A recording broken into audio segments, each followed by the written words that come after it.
We've got an amazing array of speakers, as I've said today, and I'm going to introduce them one by one as they speak, just to save us on time as well, so we've got plenty of time for debate. Our first speaker is Bess Oates. Now, Bess is part of a crop of amazing young activists pushing for change. She's been involved in Black Lives Matter, LDN, and the Labour Party. We're looking forward to hearing from Bess today. Bess? Hi, good evening, everyone. My name is Bess, and I run the Black Lives Matter London Facebook page, where we signal boost and facilitate Black Lives Matter demonstrations occurring in London. But more than that, it's also a space to share resources on race issues in the UK. I'm going to speak a little bit about the origins of Black Lives Matter and how it can be translated to a UK context and what we can all do in the fight for Black liberation. So BLM started in the US as a hashtag in response to George Zimmerman being acquitted after murdering Trayvon Martin in 2013. And then it transformed into a nationally recognized movement in 2014 following the deaths of Michael Brown and Eric Garner. It was a call to action in response to state-sanctioned violence and anti-Black racism, with the central idea being that all Black lives matter, regardless of sexual identity, gender expression, religious beliefs, immigration status, or location. This is based in the theory of intersectionality, which was developed by Kimberly Crenshaw, which basically suggests that the combination of aspects of an individual's identity will shape their experiences of oppression. For example, a white man won't face oppression on account of being white and a man, but they could be gay or trans or working class and be oppressed through that. Then a Black trans woman will be oppressed on the fact that they're Black, trans, and a woman.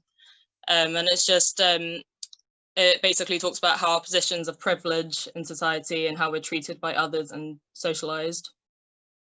This isn't to reduce it down to a case of identity politics, but if our goal is to liberate all Black people, we need to be aware of all the different barriers in our society that hold lots of people back and deliberately target them as well. And we need to recognize that whilst identity should be a neutral concept and one we should be working towards, it's not neutral at the moment. As it stands now, your identity could be the difference between you getting a job that you applied for and not getting it, the difference between being harassed in the street or not, or at the worst, the difference between life and death at the hands of a police officer. But why is it needed in the UK? Some of the opposition would argue that the UK police aren't as violent because of our difference in gun laws, for example, or that our racism doesn't exist on the same level as it does in the USA because it's more of a everyday racism. But this categorically just isn't true. In the UK, people of colour die at the hands of the police in disproportionate numbers. For example, in 2017-2018, it was found that Black people were involved in proportionally more incidents involving police with guns at 26% in England and Wales, even though they only make 3.3% of the population. In addition to this, 14% of deaths in England and Wales since 1990 in police custody or involving police contact with people of colour, and obviously Black people are disproportionately affected by this in particular because of colorism. The last time a police officer was successfully prosecuted in the UK concerning the death of somebody in custody was in 1969. This was the case of David Oluwale, who was a homeless British Nigerian man, and the police specifically targeted him to try and drive him out of the city, and he died in their custody. And even then, the charges were dropped from manslaughter to assault, so the police had their sentence dramatically reduced. And that was the only successful prosecution in the past 50 years. Every other police officer in the UK has been acquitted or found not guilty since then when it comes to deaths in police custody, which means no justice for the likes of Sean Rigg in 2008, Darren Cumberbatch in 2017, and the family is still waiting to hear if anyone will be prosecuted there, or Simeon Francis, who was found dead in his cell in Devon only last month. Just because the police aren't armed here doesn't mean that Black people are protected, and we need to stop trying to absolve the UK from its racism because of this. Black people are still dying as a result of state-sanctioned violence. The way in which someone is killed isn't where the conversation should be focused on. The focus should be on the fact that they're being killed in the first place. With this in mind, these are the demands of BLM in the UK. So we're demanding justice for Black people who've been systemically let down by the justice system, such as Belly-Majinga and Ribeiro-Addy. We want education about Britain's colonial past to be included in schools, because people shouldn't be learning about slave traders after a statue comes down. We should be aware of it as we're growing up. Justice for those who are affected by Grenfell. Thousands of people are still in dangerous homes in the middle of a pandemic. 300 buildings still have dangerous cladding. Social housing residents still don't have much of a voice. And also we want justice for those affected by the Windrush scandal. Lots of cases still aren't resolved. The government compensation schemes only made a handful of payments and the Home Office hasn't even apologised. As well as that, we want to take funds away from the police to invest into our community, tackling on the root causes of crime. Just more on this last point, just because I think the whole defund the police message is the takeaway message that people have been talking about recently, but it's one that gets quite misunderstood and sounds like quite a scary concept to some at first. What we're talking about when we're talking about defunding the police, we're talking about the failures of the police and the failures to address the root causes of crime. And this also links in with larger criticisms of the prison industrial complex, but I'm quite cautious about the time, so I'm not going to delve too much about that last one right now. So addressing the root causes of crime would be a preventative measure, which would effectively remove the need for police eventually. We've seen more and more money be invested into the police and into expanding prisons over the past 100 years, but we haven't really seen an increase in public safety or a reduction in harm. Instead, what we've seen is the police directly enacting their power to be violent against oppressed groups.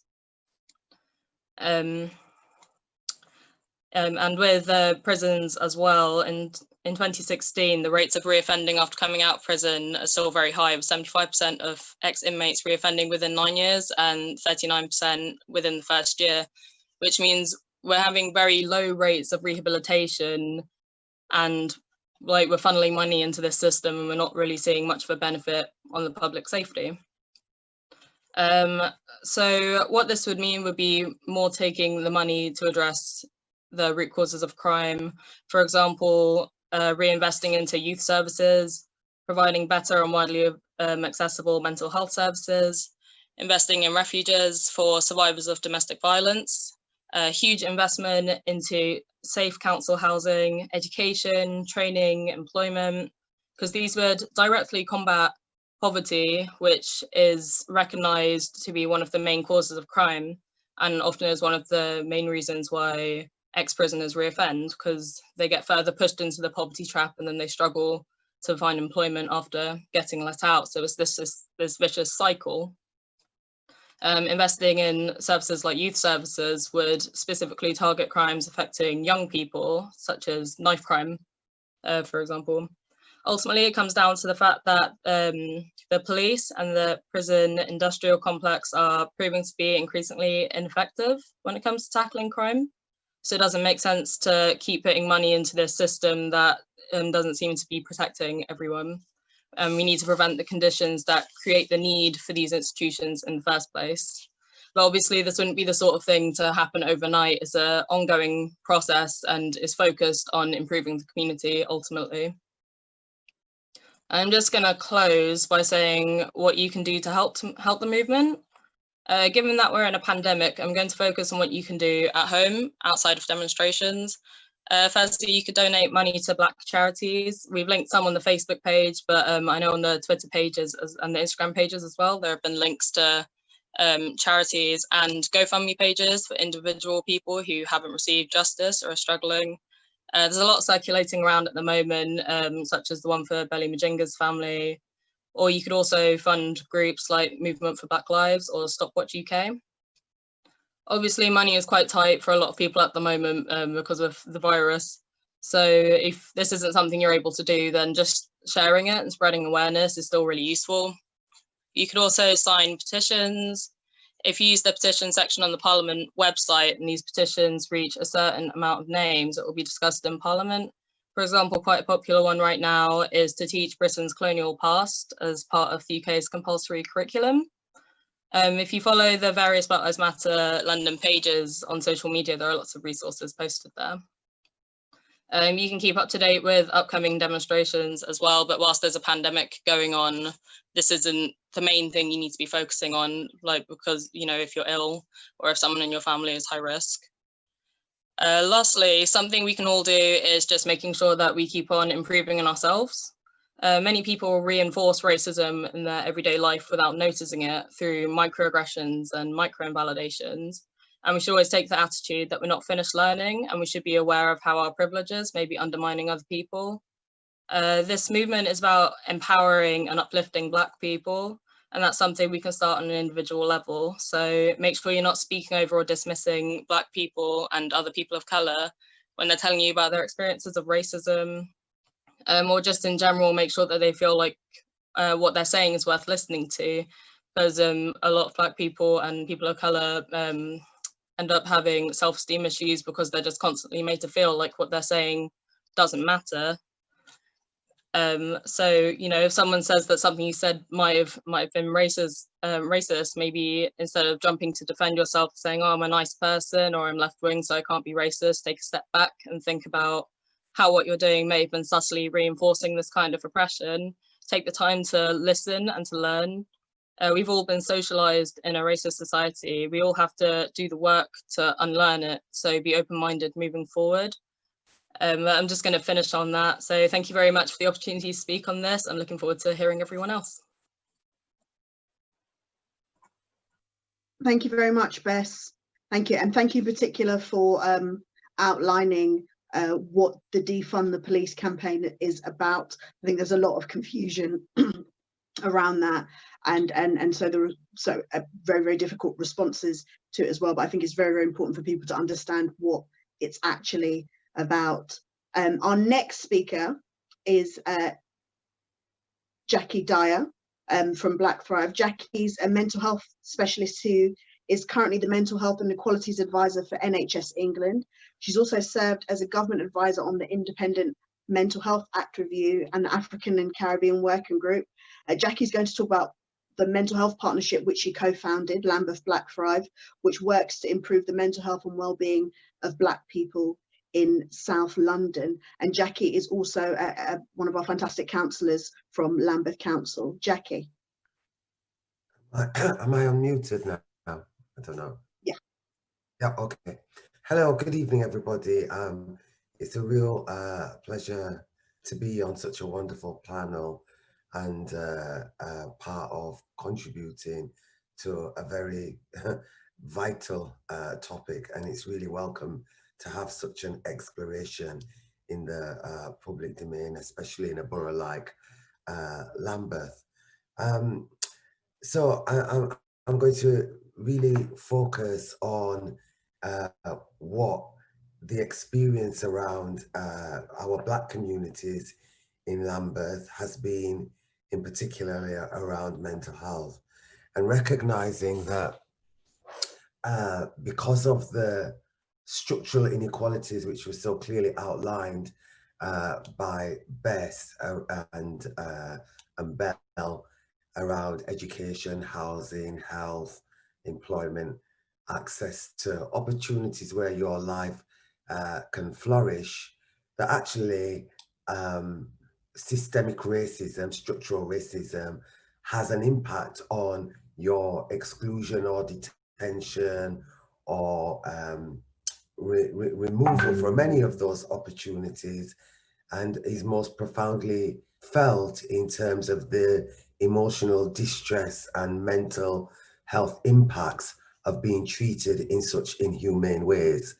And what we see in Lambeth is really high levels over many decades of people of African and Caribbean descent in our mental health institutions, in community mental health services, in inpatient mental health services, and in our secure and forensic settings. In fact, in London, where Black people make up less than 13% of the population, in secure settings, secure mental health settings, we make up between 40 and 80% of that population.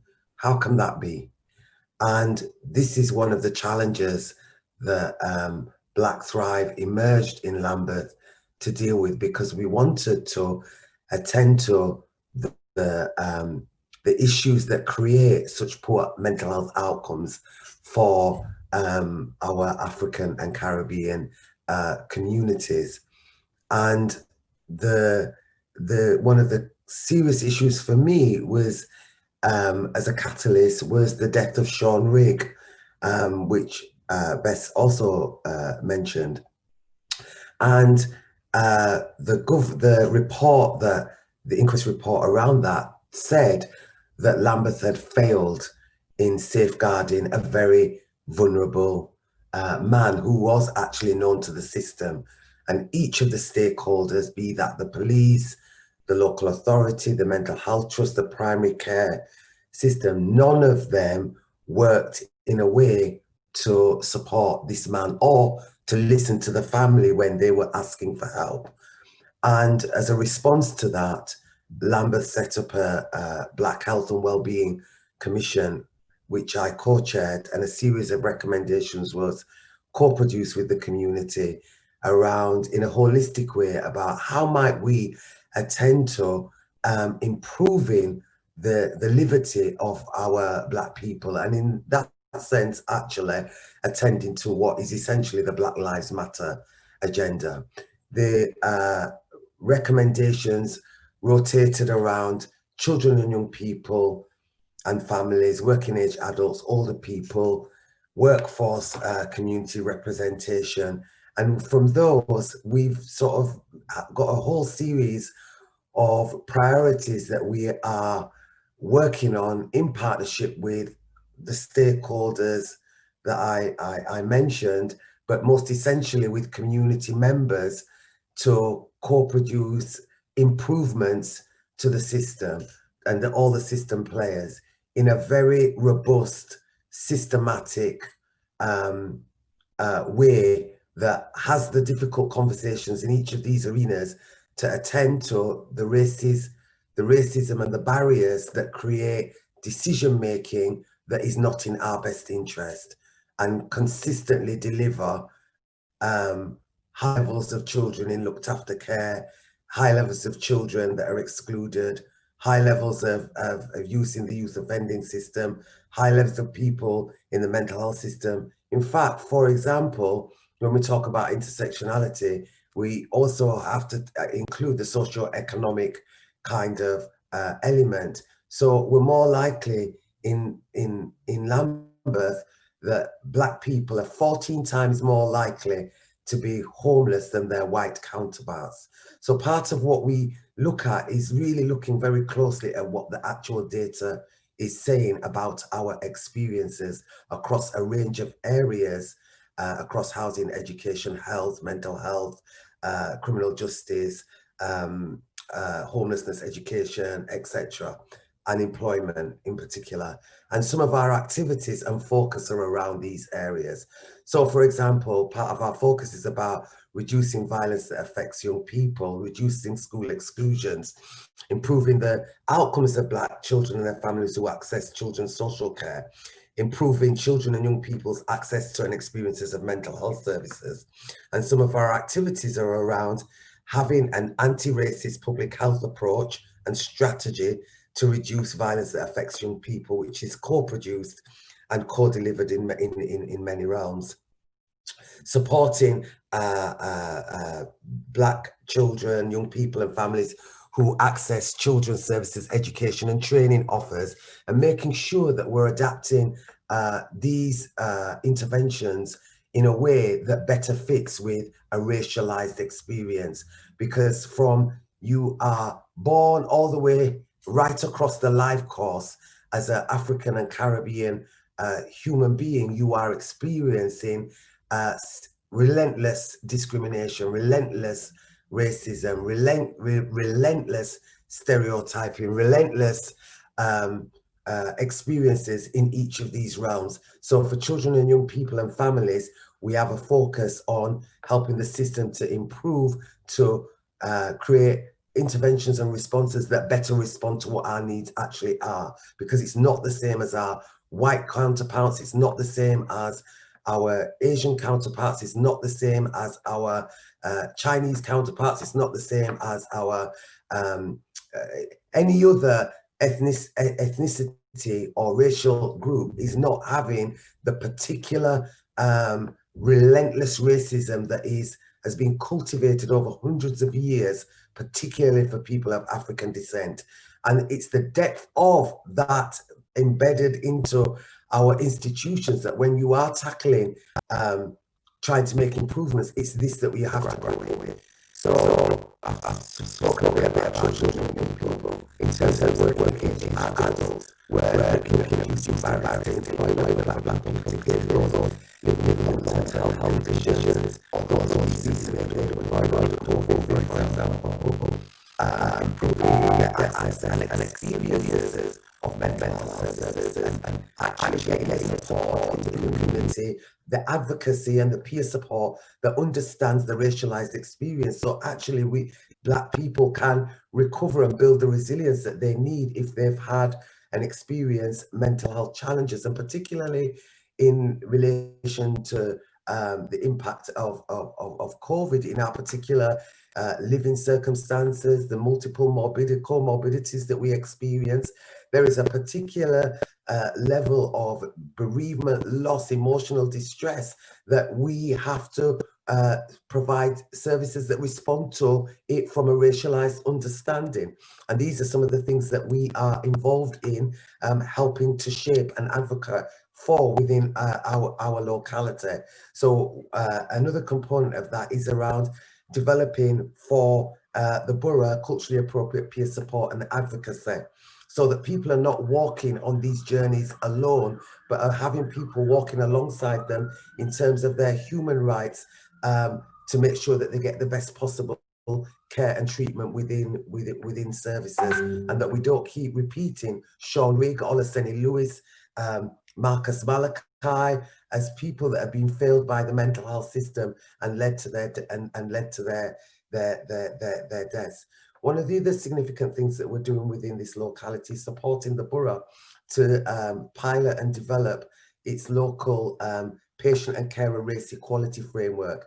And that really essentially is an accountability framework where the community can work more closer with mental health services to make sure services are developed and improved from a racialized perspective. And that's a significant piece of work, which is a national recommendation which came out of the Mental Health Act review that is being led within NHS England, and as pilots across the country, one of which is in Slam, another in Greater Manchester, and another in Birmingham. And it's something that will be spread right across the country, because there needs to be much more checks and balances in the system to hold it to account for how it spends the public purse, where we are all citizens paying into the public purse, but actually we don't get outcomes or delivery that is in our best interest. And another area where we work to improve is around older people and dementia services, and also looking at ensuring that we create and cultivate people from our community into leadership positions that reflect our communities and are representative in helping make more intelligent and more appropriate decisions. I think that's just a nutshell of what it is that we do, but very much focused on the Black Lives Matter agenda through Black Thrive. Thank you very much, Jackie. It's really, really important, the work that you're doing with Black Thrive. We all know that mental health and the resources put towards mental health are just abysmal in this country. And if we were to look into solving many of those issues, as you outlined, things would be very, very different in terms of interactions with the police and everything in between. So thank you very much for that. Our next speaker is Councillor Sonia Winifred, who is a councillor in Lambeth, and she's currently overseeing the council's audit of landmarks, statues, street names and works of art as part of an effort to decolonise public spaces. I'm really proud that Lambeth, it was one of the first councils to announce that it's doing this, and we are waiting for councils across the country to join us. Sonia also recently led the council celebration of Windrush Day, and generally its work on the Windrush generation. She's going to speak to us a bit today about Lambeth's audit. Sonia? Thank you very much, Belle, and thank you everyone who's spoken. We can't help but share our values here on Black Lives Matter. I just wanted to put it into context why I'm doing this and who I am, and just to lead on to the audit on the statues, monuments and our works of art in Lambeth. So as well as working as cabinet member for Equalities and Culture, I'm also a psychotherapist and CBT practitioner and a clinical supervisor in private practice. And a lot of my work takes me into schools working with children and young people, predominantly young Black people. So, and also the Windrush generation, as Belle said, I started working with the Windrush generation, supporting them in 2016. That was 2 years before The Guardian exposed the hostile environment policy, and supporting so many people against fighting against deportation, and resulting in writing to everyone, every household in Lambeth, expressing and supporting them, encouraging them to apply for compensation, and then leading on to the support with funding the legal surgeries at the Black Cultural Archives. But as we know, the work continues with the Windrush generation, as we're talking here this evening about racism and inequality, and they are still, so many of them, waiting for compensation, and their lives, many of them lives destroyed. And when we talk about Black Lives Matter, I find often when I say this, inevitably someone will say to me, a white person will say to me, well, all lives matter. But the point of here is that Black lives have never been included in that all. And we've always had, and we continue to justify our existence on so many levels, victimized, traumatized, even sometimes, our intellect is victimized and traumatized. Our own history have been reinvented and fed to us by those who've made those changes and wishing to hold on to this control and power. So we know that across the globe, when we all witnessed the murder of George Floyd, with the knee of the white officer on his neck as he struggled for breath, I heard so many people say that this was the spark which ignited the movement. But as it's best have said before, this movement has been going strongly before George Floyd's death. However, I also feel that more so than the spark, I think it's opened up possibly festering old wounds that's been there for years and years, that all of us, Black people, have been carrying around with us, with life's inequalities, discrimination, what we tell our children, work twice as hard, which is exactly what our parents told us, but we continue to face racism and discrimination. The murder of George Floyd wasn't a moment.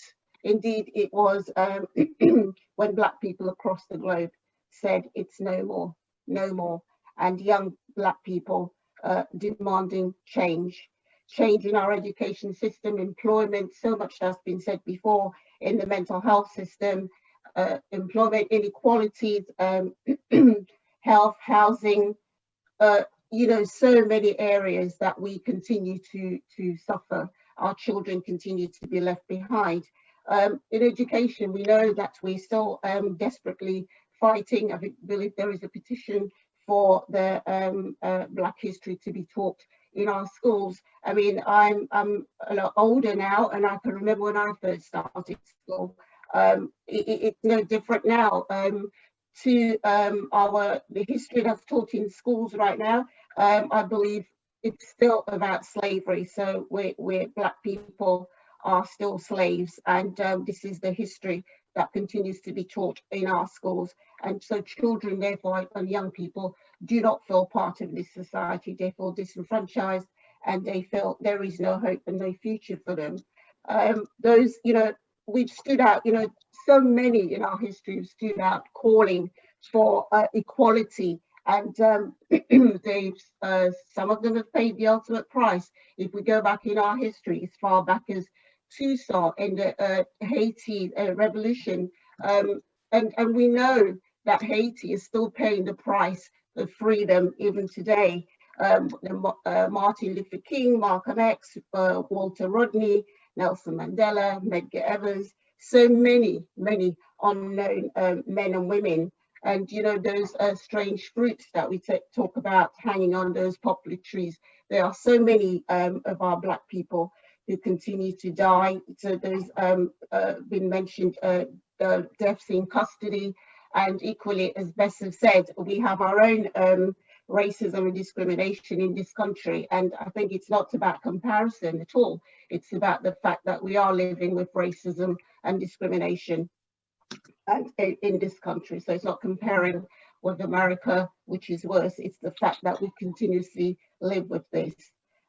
It's so many of our authors as well relentlessly provide us with our history, and this is the type of work that we want included in our schools when we ask to diversify the curriculum, and to the real stories, the true stories, the C.L.R. James of this world, the Frantz Fanon, Francis Cress Welsing, all those authors who are showing us and enlightening our minds, and we want our children to be aware of those. John Edgar Wideman, Peter Fry, Derek Walcott, to name a few. There's so much value and wealth of knowledge here on our own history to be taught to our children. I think the American psychologist John Watson said that we are the product of our environment, and that environment, it's actually we express those our tendencies, our opportunities in life, how we express those, our innate environment, which influences those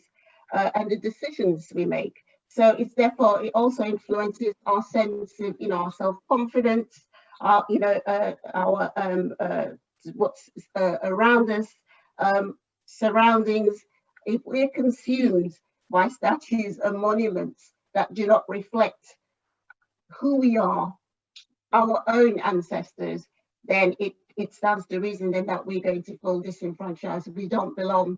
And so this leads me into the audit for the statues and monuments in Lambeth, and we know that the mayor has also launched an audit into statues and memorials across the country, and with a view to replacing them with more diverse statues and monuments. So I felt it was necessary to look at Lambeth, our statues, monuments, works of art, and their links with slavery. And we, the archives team, have been leading on this, and we thought we'd be go into this in 3 stages, looking at the monuments, sorry, the statues, monuments, and then the works of art, and then we bring it together to the community, because it's not my decision. I don't think it's the council's decision. It shouldn't be.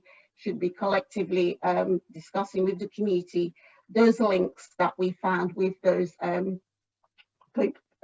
people in across our communities, standing proud, but with links to slavery and colonialism. We're also looking at street names, which it's a bit difficult because street names, naming the street wasn't regulated until 1855. So where we are now is that we have certainly St. Thomas's Hospital. There is the statue of Robert Clayton, and St. Thomas's have agreed. We wrote to them, and they were very quick to respond to say that they will remove the statue of Robert Clayton, who gained much of his wealth through slavery, and they have in fact applied for a planning permission to do just that. Another notable, I think it's most prominent in Brixton in Windrush Square, is Henry Tate, the Tate Library, which he's the benefactor for the Tate Libraries in Streatham, Brixton, and also there is the bust of Henry Tate in Windrush Square. This is open for debate because Henry Tate, he was 12 when slavery was abolished. However, the family does have connections with the sugar plantations in the Caribbean, and that's all part of the audit, that we will look at those legacies and then decide what can be done, what needs to be done. Some will describe him as a philanthropist. As I said, there was a Tate South Lambeth Library, which opened in 1888, Tate Streatham and Tate Brixton, the Tate in Brixton.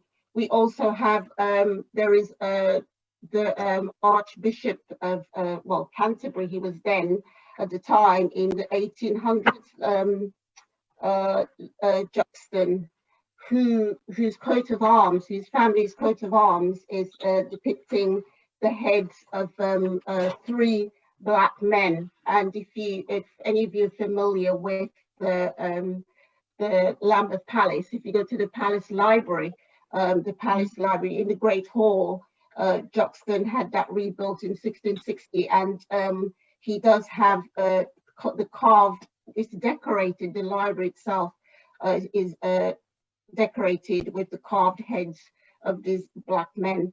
And I think that the coat of arms, I think, symbolizes his father and the grandfather's involvement in sugar baking in the sugar trade in Jamaica. So very much, they were very proud of their connection with the slave trade, because we do know that much of the wealth of this country was built on slavery and the slave trade.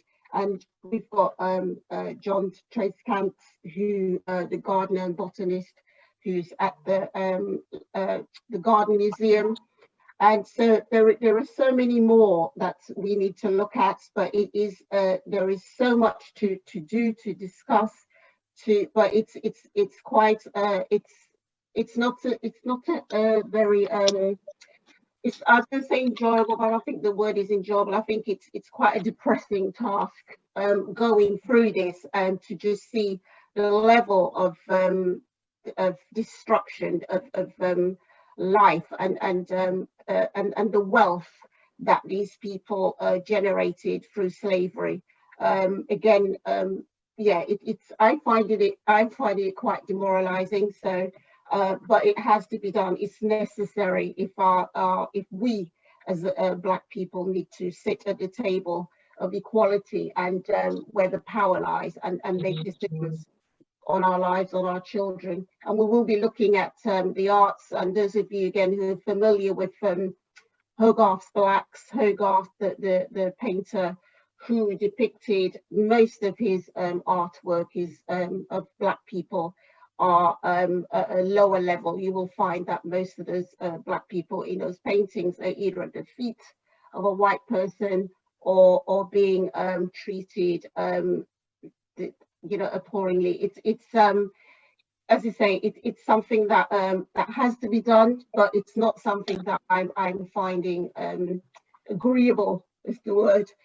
But we need to do that. But once it's completed at each stage, then, as I said, it will be a community consultation period to gather all the information on each of those slave traders, and again look at our communities and and those notables in our communities that we can replace those statues with, and our children and young people can begin to feel part of this society.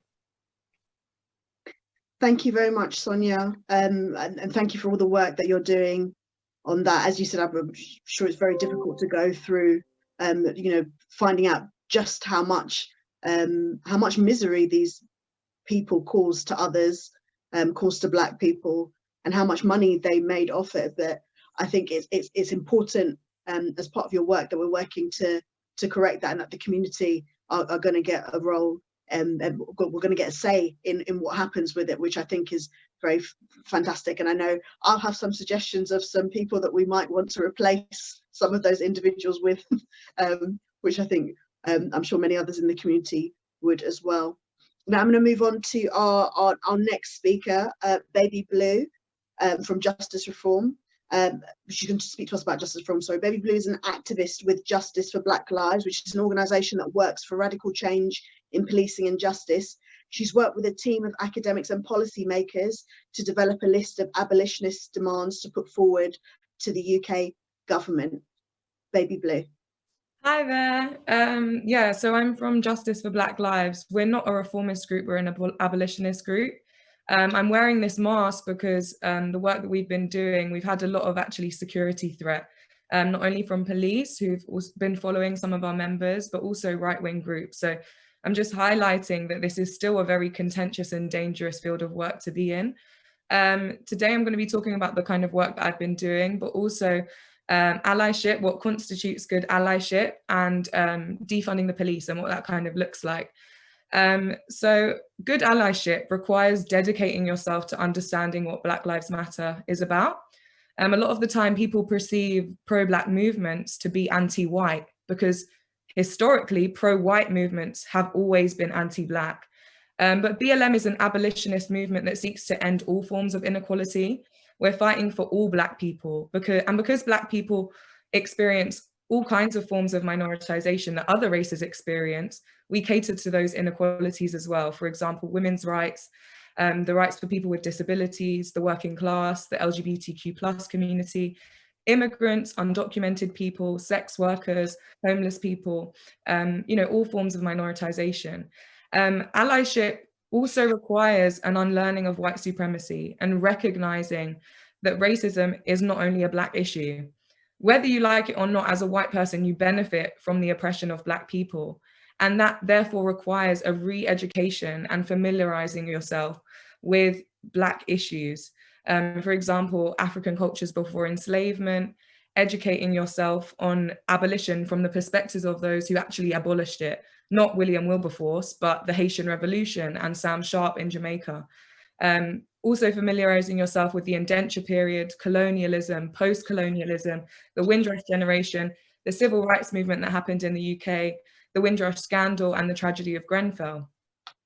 But allyship also requires an emotional connection in your interaction with racism, recognizing that your allyship, your journey of allyship, is never fully complete. Being receptive to criticism and getting comfortable with being called out and acting on it.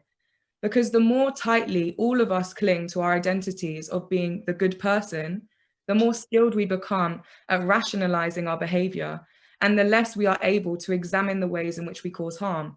And that goes for all people who experience privilege, whether that be because we're heterosexual or not disabled, or we live in homes, all of those things. And, stop giving ourselves the idea that we're good people prevents us from actually looking at the ways we cause harm. So in this case, we have to remember that it's a privilege to learn about racism or oppression instead of experiencing your whole life. And I just want to make a comment because Keir Starmer's comments about the BLM movement are not a representation of what good allyship is, because he said that the BLM movement is a moment, which is factually incorrect. This is the biggest civil rights movement globally in global history to date. And it also does a disservice to his voters. Black people in the UK have historically voted for Labour, and Starmer's comments demonstrate that he has not engaged in a dialogue with Black people and BLM UK to learn about our cause. And it's bad allyship, and it could be argued it's bad politics. He's now stated that he'll be going for unconscious bias training. However, the fact that we have a political leader that admits he has a racial bias, it reflects how present institutional racism is. And it's great that he's recognizing this unconscious bias. But the individual act of undergoing bias training is not the only change that BLM UK is asking for. Justice for Black Lives, the organisation I've co-founded, alongside BLM UK, is developing a list of demands to set to the government, which focuses on educational reform, ending medical racism, police and prison abolition, rights for refugees, and we've been in contact with Ribeiro-Addy's family, and workers' rights for that. We've been in contact with Belly Mujinga's family. But to go back to what Starmer said about defunding and abolishing the police and his denunciation of this, I'd just like to take a moment to fully explain what abolition is, because it is the solution to crime. Defunding the police does not mean eradicating emergency services or creating anarchy. It means recognizing that we've tried reform by giving the police more money for body cameras, and the police turn their cameras off. We've tried giving the police more money for training, and it doesn't make the statistics of Black deaths in custody go down. Defunding the police means taking the millions of pounds that are misused by police and diverting this money into the local community. And statistically, we can see that crime is inextricably linked to poverty. If we improve social housing and education in poorer areas, crime rates will go down, because there is no reason then for poor people to turn to selling drugs or stealing or crafting an identity in gangs so that they can survive. Divesting the police means reinvesting in mental health services so that support workers are the ones that intervene when someone's having a crisis, instead of police arresting them and treating them like criminals. It means creating jobs in communities who are trained in de-escalation for domestic violence cases, who can go and help in those areas. Or investing money in women and LGBTQ plus refugees so that we can have less people who live in the streets. These practices have been incorporated in states like New Jersey in the US. And in 2013, the city crime rate was one of the worst in the US. They defunded and abolished model policing as they knew it, and made it more community-oriented. And violent crime dropped by 42% in 7 years. When it comes to prison abolition, this is not something that should happen overnight. The possibilities of this are currently being discussed.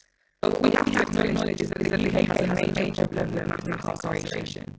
80,000 British people are caged in prisons, mainly for non-violent offences. This is the highest amount of incarceration in Western Europe, with little difference in crime rates in other European countries. And this is because prisons are businesses. They are increasingly being privatised, which means that the rich, who have rent in high places, own prisons and benefit from the high rate of incarceration. The more people are in those cages, the more money goes into their pockets. There are also businesses in the UK who employ imprisoned people to produce products for them for less than £4 a week. That is slave labour. And this is a racial issue because Black people are incarcerated at a disproportionate rate to white people. That's not because we're inherently more criminal. It's the result of all the forms of inequality I mentioned before, namely poverty. The report from the 2008 Equality and Human Rights Commission Act reported that in the UK, Black prisoners make up 15% of the prisoner population, but this compares with the 2.2% of the general population that they make up in the UK. So there is a greater disproportionality in the number of Black people in prisons than in the UK than there is in the United States. And we already know that the United States has an incarceration problem. So when we acknowledge that those imprisoned people, those caged people are also used for prison labor, we can see that prison systems in the UK are the new enslavement. Moreover, prisons just do not work to rehabilitate people who commit crime. Those people who come out are less likely to be able to get jobs, which will inevitably lead them back to a life of crime, and are more likely to have inherited mental health problems whilst in prison. So the reason why BLM is focusing on police and prisons is because creating a society that doesn't push people to crime is more effective and fair than keeping a system that criminalizes the poor. We need to do better for our society, and it is really possible. BLM UK are doing the work to imagine what a world without imprisonment may look like. It requires imagination because prisons seem to be such a normal part of our society. But let's not forget that when we abolished enslavement, it had been around for 500 years. No one knew what abolition would look like. No one knew what freedom would look like, but that didn't stop it from happening because it needed to happen. So that's why I just wanted to take a moment to explain what abolishing prisons and abolishing the police looks like, because I can understand that it seems scary. You can look up those statistics and things that I've spoken about. But in general, for interpersonal allyship, I think all non-Black and white people should be taking the steps to ask their employers, how are you committed to anti-racism? Who are you employing at the top of your rank to ensure that there's a diverse workforce? Who are you employing in HR to make sure that there is racial inequality in the day-to-day practices of the workplace, so that Black and brown people can feel comfortable reporting racial incidences? You know, the everyday ally should be asking their family how they're committed to anti-racism, have those difficult conversations with their racist granddad or their racist grandma. You know, ask them what they're reading. You know, there are books like that I can just plug.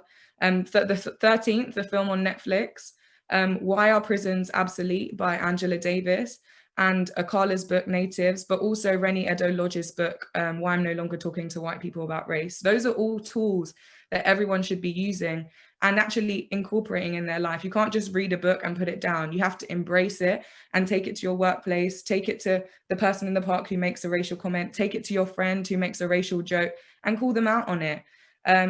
Because racism hasn't ended. You know, reading a book does not end racism.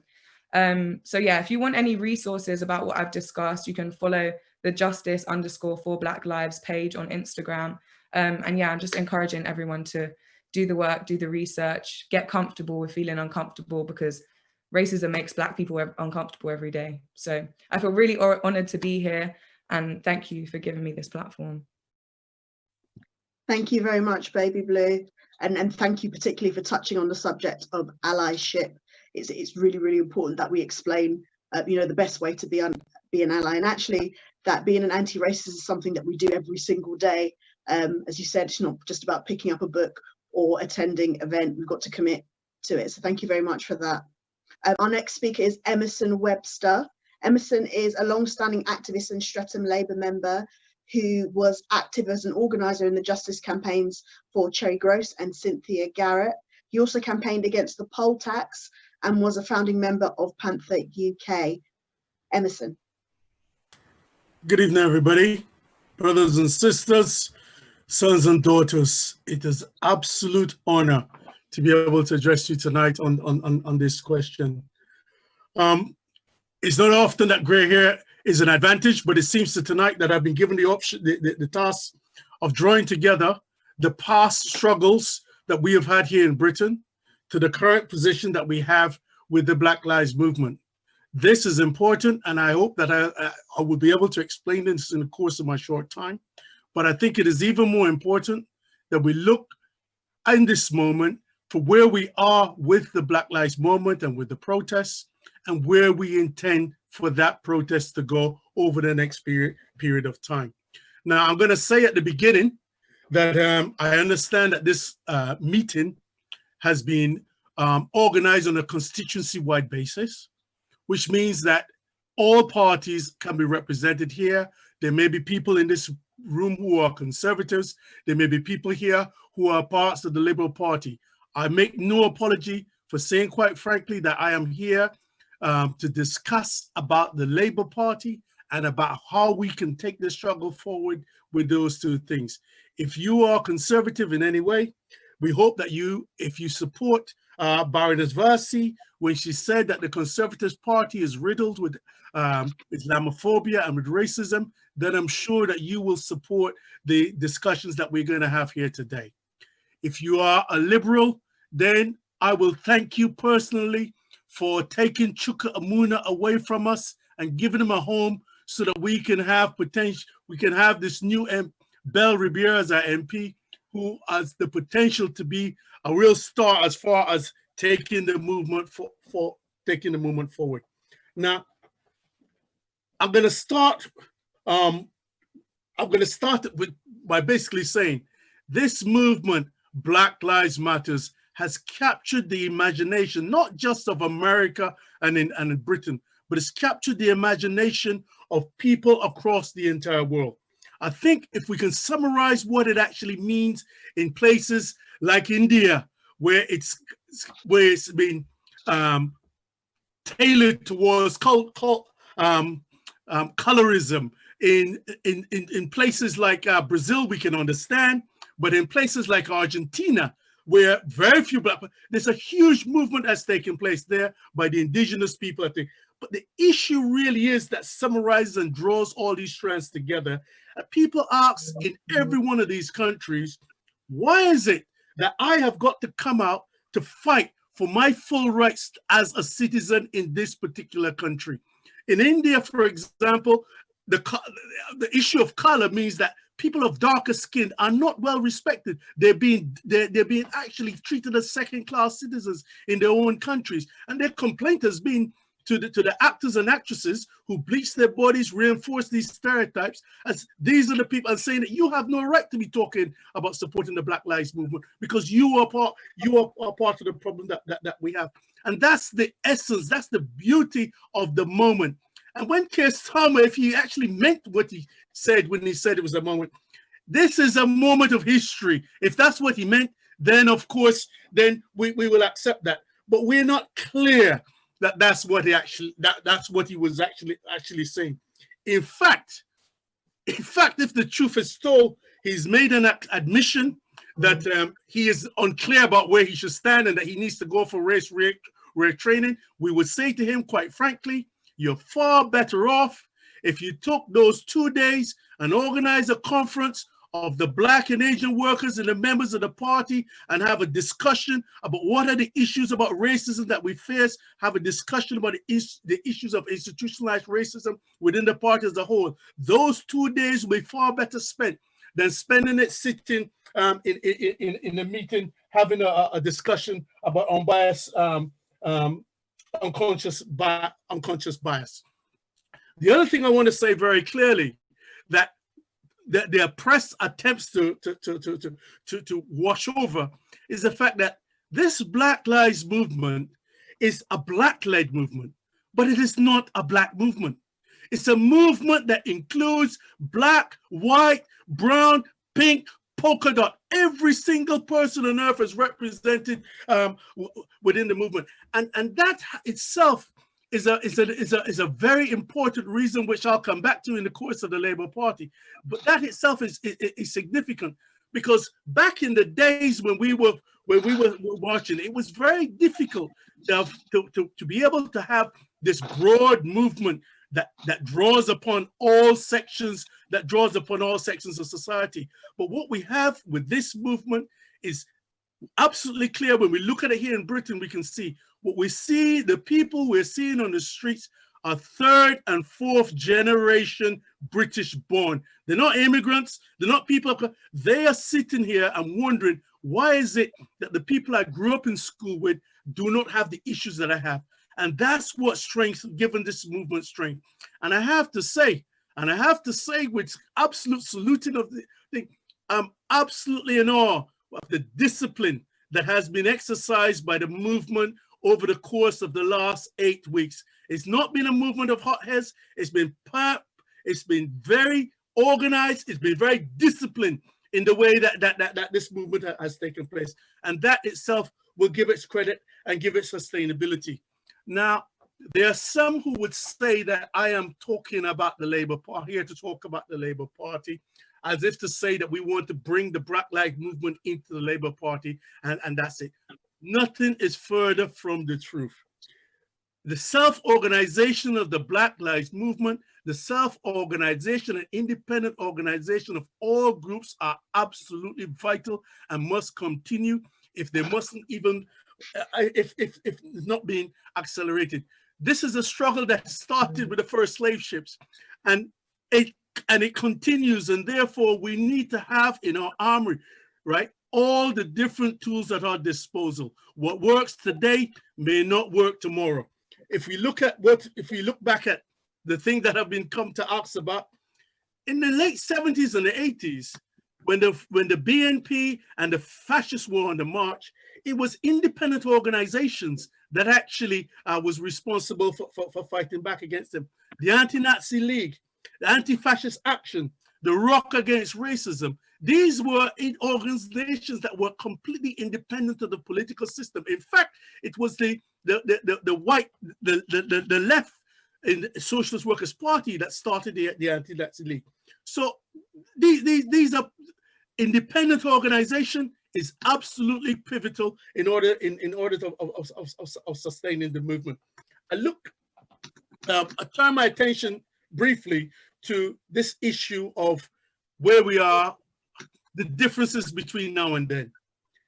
Back then, in the late 80s, right? Sorry, the late 70s and early 80s, when we were marching against the 13 dead in 81 in New Cross, no one listens to us. We know the police never listen, the judges never listen, the schools never listen.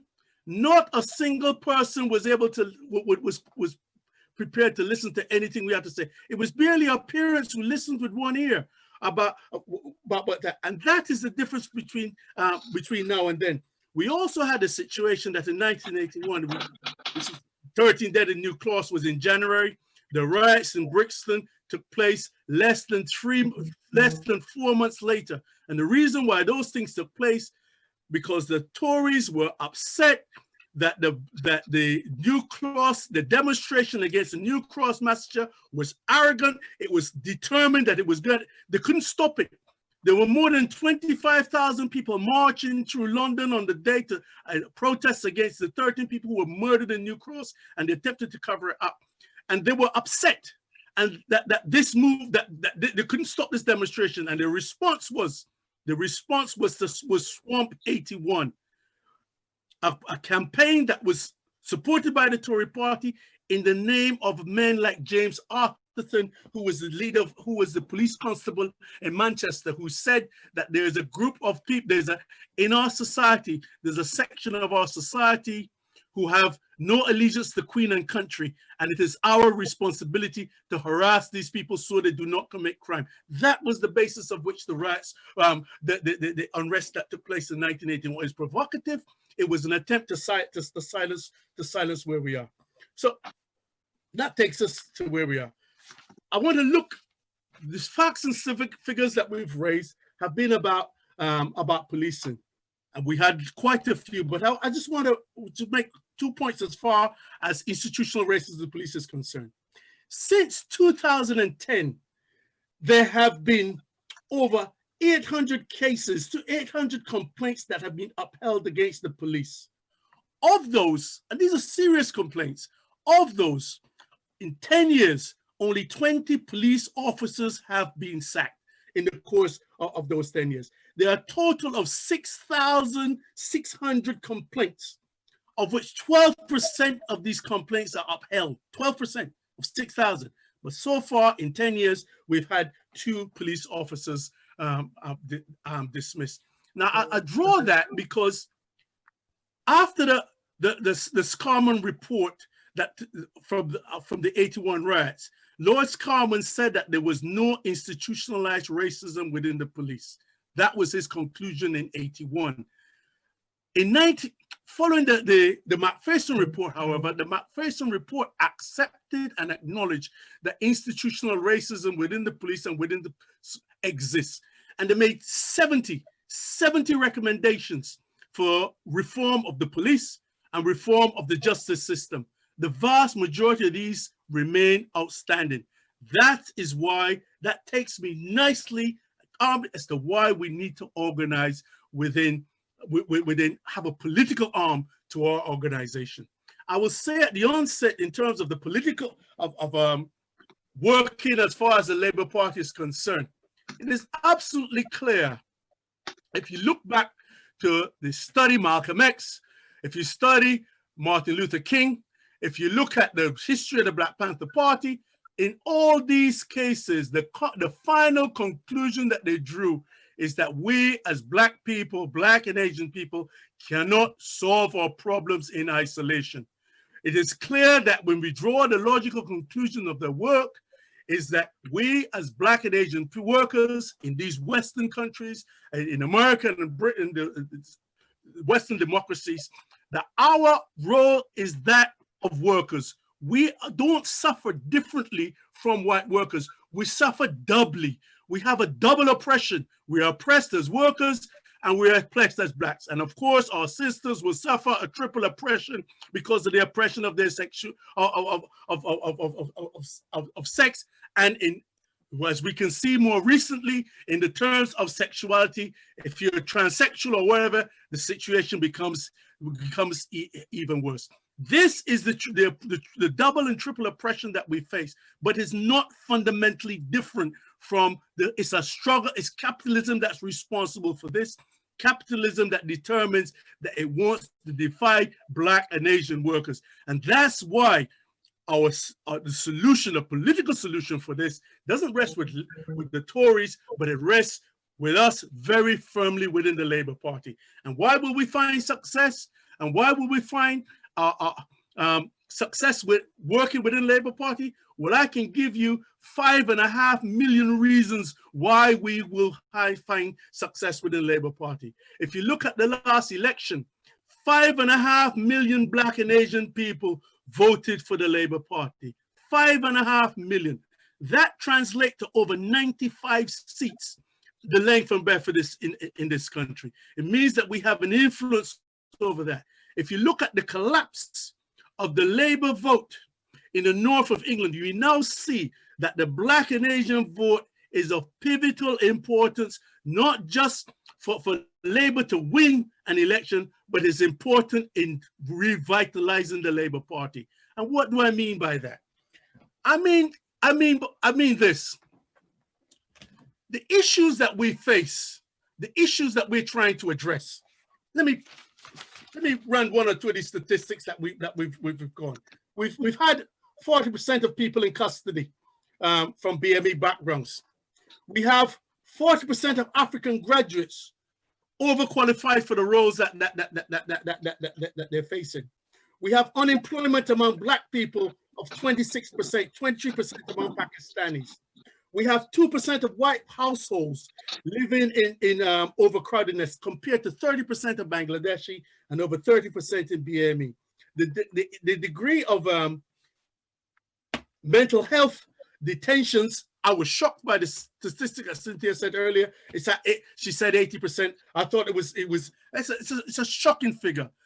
These figures show that racism, the mental health figure, it shows that racism is responsible for damaging the mental health of our people. There's no other reason for this. If you go to the Caribbean, we don't have a higher degree of mental health problems in the Caribbean. It's the pressure of having to second guess every bad decision that you have that's responsible for dealing with the mental health. When you have to guess at every stage, is this a legitimate call that someone is making, or is it based on racism? That's the situation that we face. All of the issues that we face are issues that we face as workers. When we talk about the criminal justice system, this is a figure that this is a story, it's the easy one, others have here, so bear with me. When we look at how we're going to solve the problems facing here, if you look at the criminal justice system, where we're more likely to get convicted or to get a conviction, and we're also more likely to get a heavier sentence if we're convicted. Now, does that mean that when we talk about addressing racism, that we talk about special lawyers for Black people? No.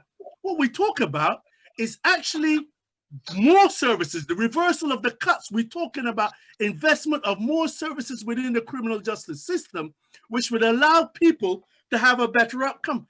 The legal aid has been virtually abandoned. And I defy anybody to go to the court system and define themselves and think that they're going to have a success. But more importantly, what we want is a complete reform of the legal justice system. At this moment in time, it's an arcane system that operates in the interest of rich lawyers and system. You sit spending thousands of pounds or thousands of pounds being spent in your name. You do not have a say in the procedures. These are the things that need to change. This will not benefit just Black people. This will benefit all people, all working people, because working people do not get the benefit of the doubt in a court. If you've got an open and shut case, you might win. But if you have a case where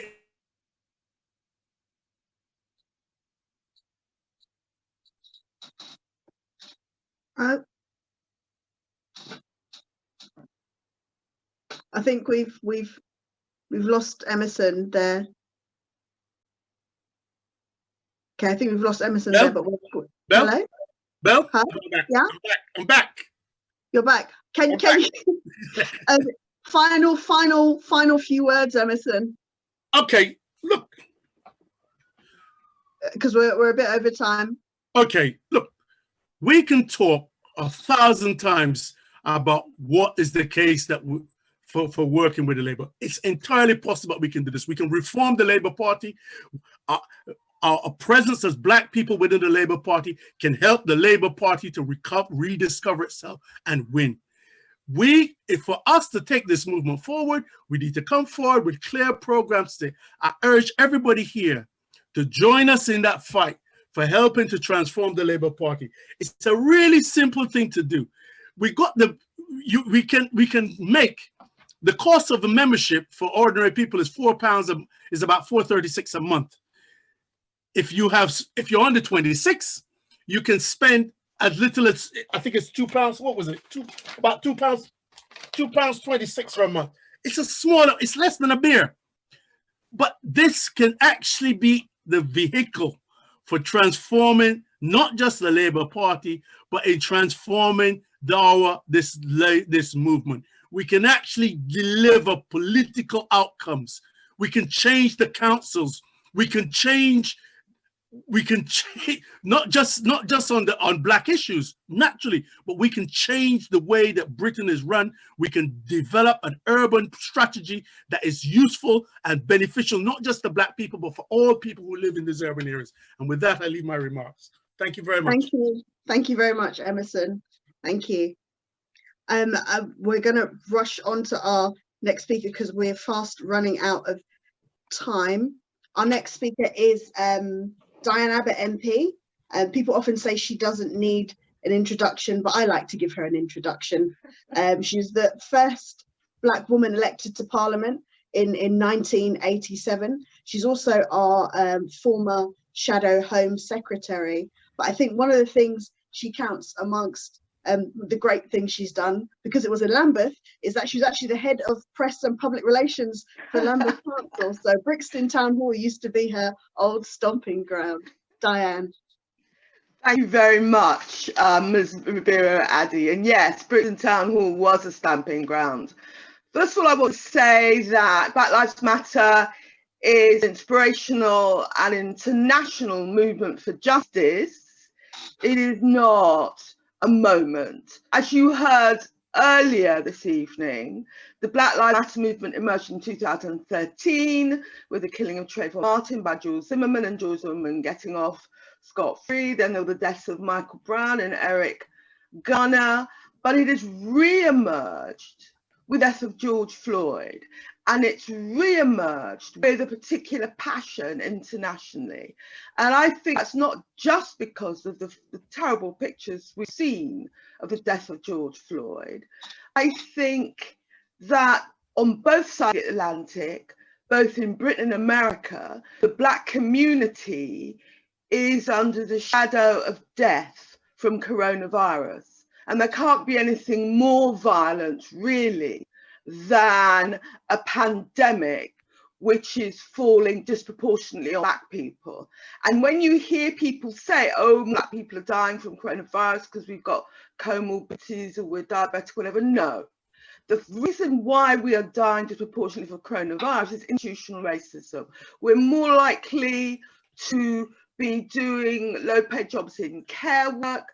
We're less likely to have the proper protective equipment. We're more likely to be on 0 hours contracts or have protection. We're more likely to be agency staff.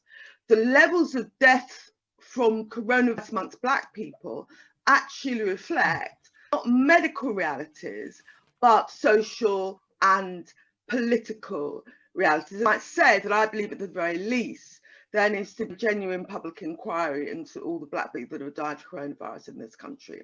So Black Lives Matter re-emerged with the George Floyd killing, with the coronavirus pandemic and the way it affected Black people. And I think it reverberated here as well, because some people say, oh, well, you know, at least policemen in this country don't normally carry guns. The truth is that the history of race in this country, both in this country and internationally, has been a violent one. The history of slavery was a very violent one. The history of colonialism and empire was a violent one. And even though our policemen aren't routinely armed, there's a terrible history of Black deaths in country. And I think it's that read across from state violence in the US to state violence here is why Black Lives Matter took off in the way it did in this country. Let me say a word on defunding the police. I apologise to my Black Lives Matter comrades by saying I'm in favour of taking away all the money from the police next week or the week after.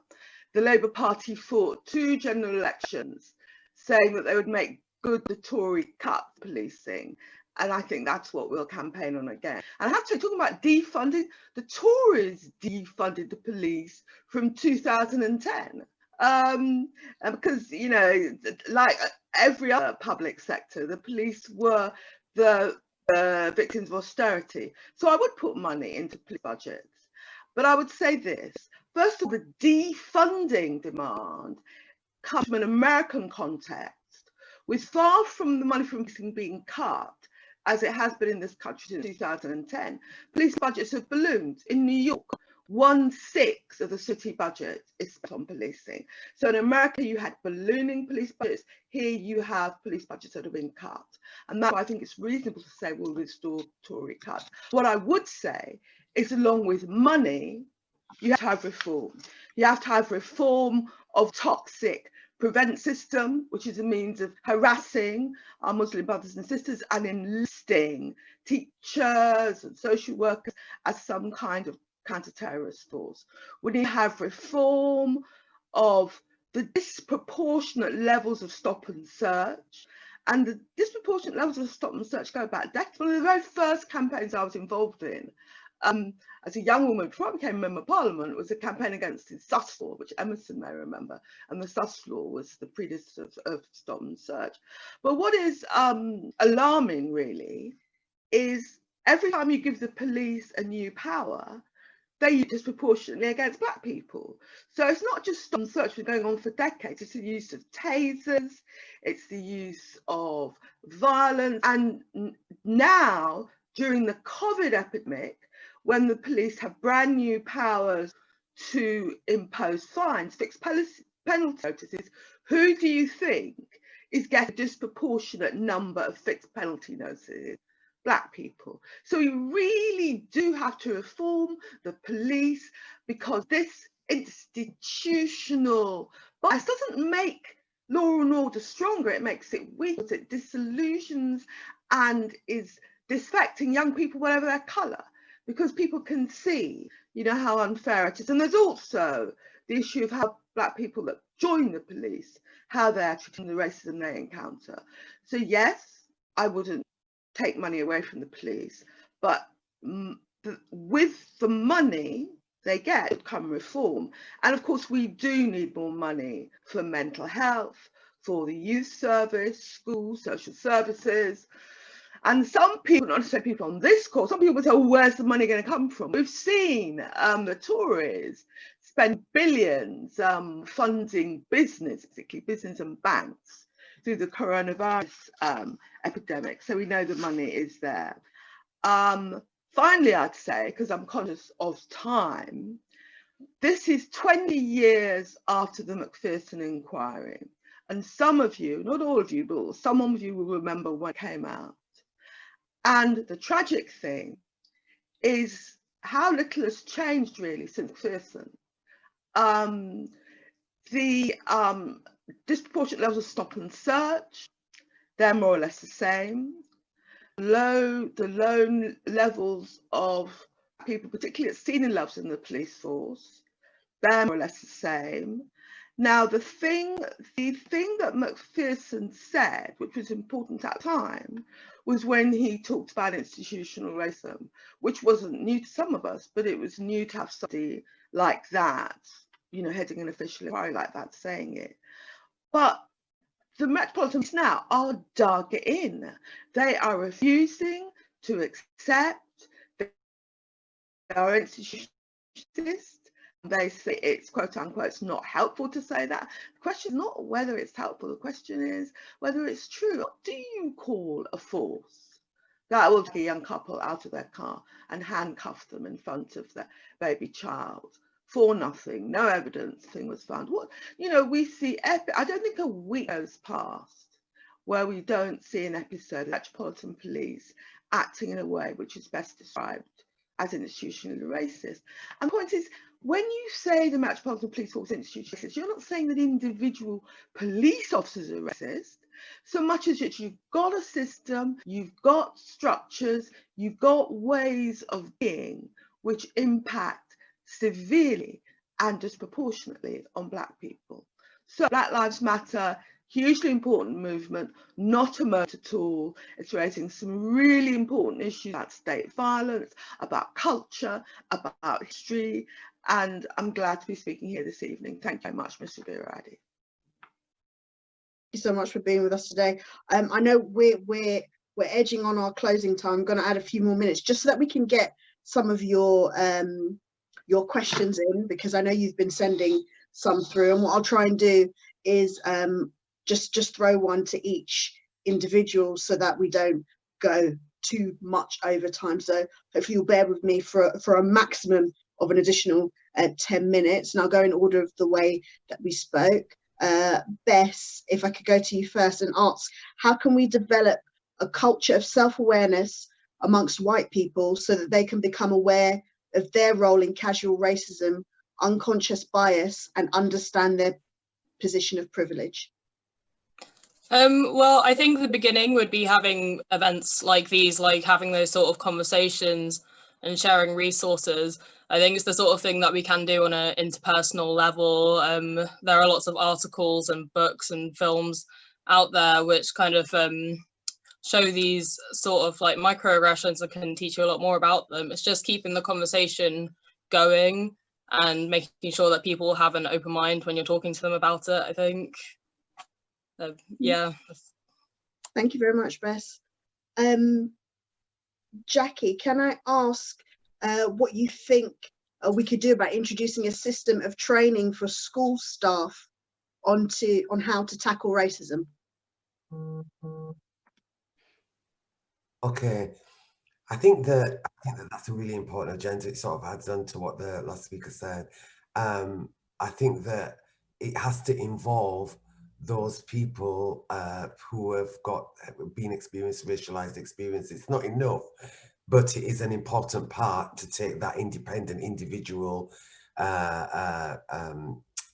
responsibility to address your own racism, but also to work through that with people who are being racialized. And I think that we have to go beyond this concept of unconscious bias. There's nowhere in the world where any research says anything about any positive benefit of unconscious bias. It is a facade that I don't know how we're managing to run down that road for so long.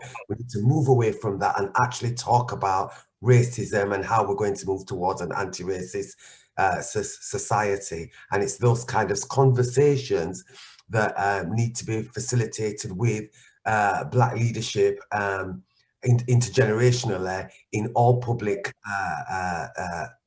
sector settings, because that's where the public purse is being paid, but they are the ringleaders in inflicting racialized decision making that's not in our best interest. Thank you, Jackie. Sonia, is implementing Black histories in the curriculum something we can do specifically in Streatham or Lambeth whilst we wait for the government to act? Yes, hi Bill, I'm here. Yes, I think absolutely it is, and work has begun in Lambeth looking at diversifying the curriculum. I think looking at working with our libraries to see how we can support our schools to begin to work with teachers and make, certainly make a start on diversifying the curriculum without having to wait for the government. I mean, we have to take our initiatives and move forward, and we, as a borough collectively, working with parents, the children, teachers, and moving forward, and educationalists. And I think that we have the resources are there. We can do it, and I think we've waited far too long. So I think it's time that we then made a start and move forward. We can't continue to wait for a government which is not prepared to think of the rights of Black people. You know, with all the recommendations already, with the Lamy report, various reports, recommendations are sitting there, yet the government seems hell-bent on creating more committees. So I think that's telling that we need to move forward. Thank you, Sonia. Baby Blue, do we agree that racism is a learned behaviour, and what do we need to do at a state level to address this? So specific legislative changes beyond the ones that Black Lives Matter have suggested. I think that as much as racism is a learned behaviour, we have to look at Britain's history. Britain was part of Europe who created racism. It's not something that you can just adopt. It's part of the fabrics of British society. The fact that we have people in government, we've never had a Black Prime Minister, we don't have a diverse workforce, it's just a reflection of the fact that we live in a white supremacist society. I think on a state level, we need to be incorporating voices like Diane Abbott's, like Ribeiro-Addy's in government, but also just creating an education system that doesn't cater just for a middle-class white child, that caters for actually British children, that re-educates so that we don't actually create the mistakes of the past, following like how Germany did with the Holocaust, you know, incorporating an education that prevents tragedy from happening again. I think that's a key change. But also with things like you know, breaking the problems that are racist and end things like mass incarceration of Black people.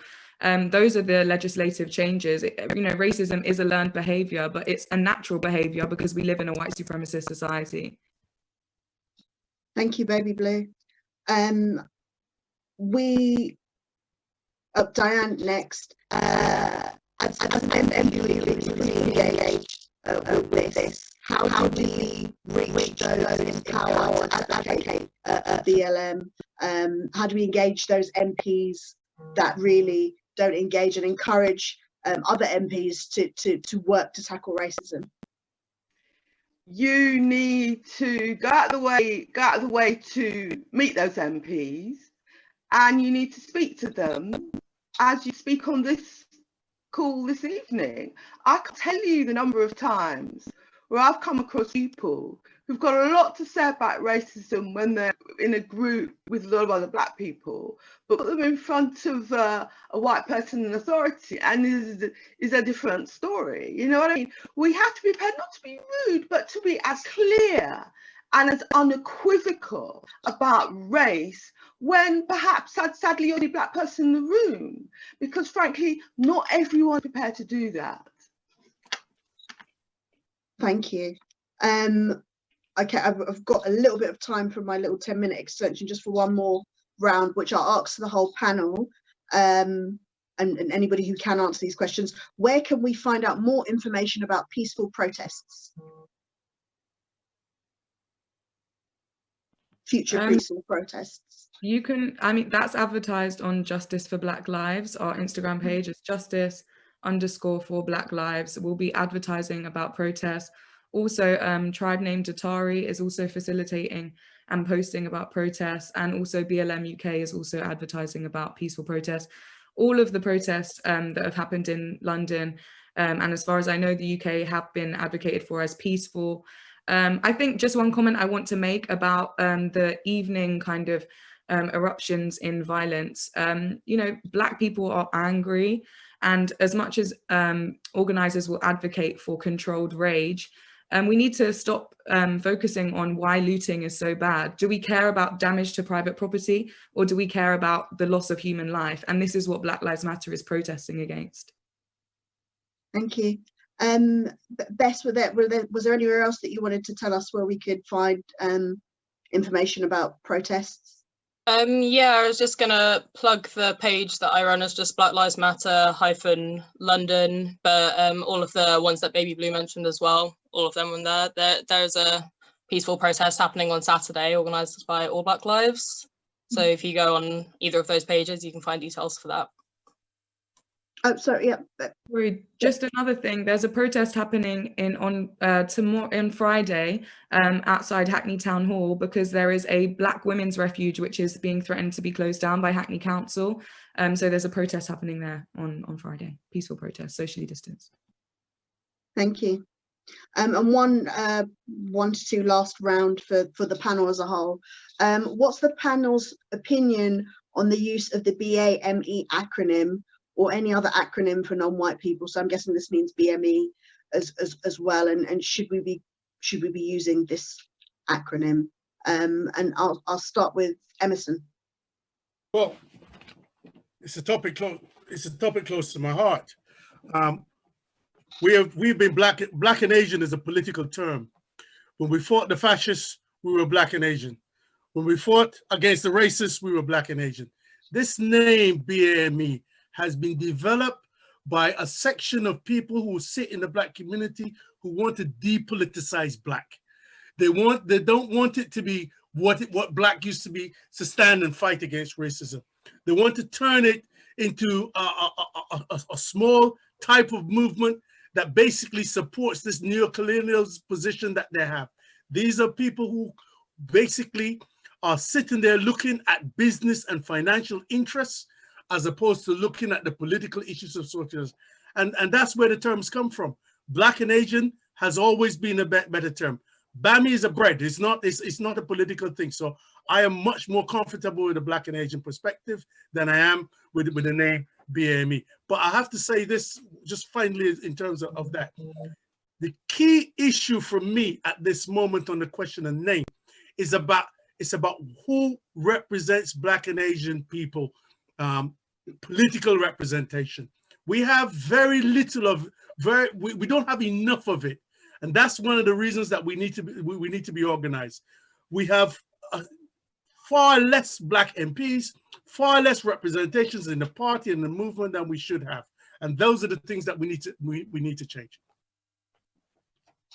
Thank you. So I can see that we're going far over time. I just want to get one last question in, because I know someone's asked. Do any of the panel have any advice on how to navigate conversations on racism when you're the only Black person in the room? Sonia? Yes, how to navigate. I think it's I've been in a position where I felt I will not be, why should I, as a Black woman in the room, have to be the one to talk about race? Why should I? I find that utterly disrespectful, and it's not for me to begin the discussion on race. I think the onus is on the majority in the room to raise it, because the moment I find I discuss it, then I'm expected to speak on behalf of all the Black people in this country. And white people aren't expected to speak on behalf of other white people. I don't think it's my responsibility. I don't think any of us should take it upon ourselves to raise the issue of race in the room because we're the only Black person in there. No, I won't take that responsibility. It's making it too easy for those others in the room. Jackie? I do think it's quite a bit of a conundrum, because without the issue of race being raised in the room, actually we don't speak about the issue of race. And in so much of my work, actually it has to be the central theme because of what the data and the experiences are about. And without that, it just gets swept under the carpet year after year, decade after decade. And unfortunately, sometimes we have to be, from my perspective, the one that brings it to the table. I think that though, how one facilitates that discussion so that it's not about me being the instrument to be the advocate for the whole of the Black experience, but putting the responsibility back on those system leaders and decision makers that are the white leaders in the room, about what are your thoughts and what are your actions and what are you going to do about what this data is saying, because consistently we're having the same outcomes with your inaction, not paying attention to what the real issues are. And that's how one sort of facilitates having a different kind of discussion, where it's not me that's taking the full responsibility for being the one black voice in the room, but actually putting the issue on the table so that it's not absent from the discussion. And finally, Diane, advice about how to navigate conversations on racism when you're the only black person in the room. Yeah, it can be difficult, but I have to say that in my life, often if I hadn't mentioned race, it wouldn't get mentioned at all. That's the problem. Let's take the question of education. For years, you go to events talking about educational underachievement in London, and nobody mentioned that most of the children that are underachieving were actually children of colour. And people don't want to mention race, and sometimes I understand how people have reservations about it. If you don't mention it, it just doesn't get mentioned. I was at a meeting earlier today about an industrial dispute in a London borough. My guess was most of the people who were out on strike because their management wanted to renegotiate their terms and conditions were black and they were women. Nobody mentioned it. But that, why are they trying to do this to their workforce? Give you a guess, the colour of the workforce. So it is, I understand Sonia's point, but sometimes, and it depends what you're doing, where you are, if you don't mention race, it doesn't get mentioned and bad things happen. Thank you.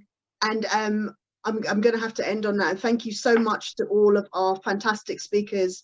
You've been amazing today. It's been a really, really great discussion. I'm sorry to everybody that we ran over time, but it was also good. And I know I think the video will be going up somewhere for anybody who wants to listen back. And just to say, it's really, really encouraging for me personally as a brand new MP to see so many people in Streatham contacting me about this, wanting to be engaged, wanting to be better anti-racists, wanting to be anti-racist in the first place, and looking to really help work to bring about changes in our society, changing the discourse for black people within our country. It's really, really encouraging, and continue to support the Black Lives Matter movement. We're going to put links up to all of the resources that may have been discussed in this particular meeting up onto our website, so you can go back to it and have a look. Thank you very much again for being on the call, and thank you to our speakers again, and have a good evening, everybody. Thank you.